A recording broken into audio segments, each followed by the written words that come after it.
Duterte! Duterte! Duterte! Duterte! Ano ang sigaw ng mga Pilipino? Duterte! Duterte! Duterte! Duterte! Sabog! Sabog! Sabog!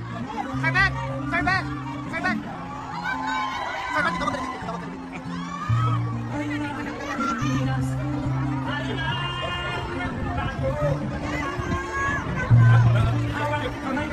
Ito mo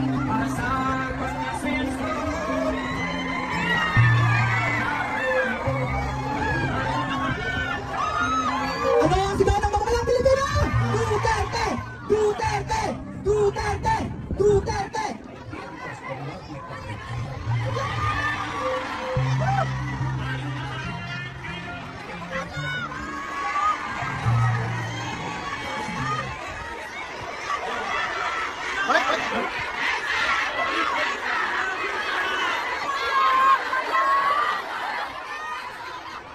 Magandang hapon sa inyong lahat. Unahin po muna natin ang ating pagpapasalamat sa Diyos dahil sa magandang araw na ito at sa safe na pagbiyahe ninyong lahat papunta dito sa The Hague, Netherlands. At syempre, dahil bumiyahe kayo papunta dito, ay mag-ingat kayo sa biyahe ninyo pauwi lahat sa inyong mga tirahan mamayang hapon.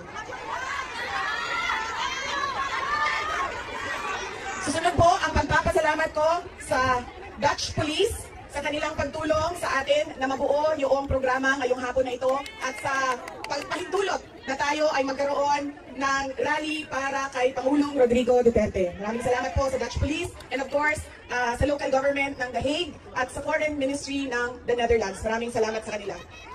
Ang susunod na pagpapasalamat po ay mula sa akin para sa ating mga organizers ngayong hapon na ito sa Executive Committee na nag-meeting araw-araw, iba't ibang time zone para pag-usapan kung paano natin maisagawa ang ating pagsuporta, pagpapakita ng suporta kay Pangulong Rodrigo Duterte na patiwasay at maayos ang ating pagsama-sama ngayong hapon na ito.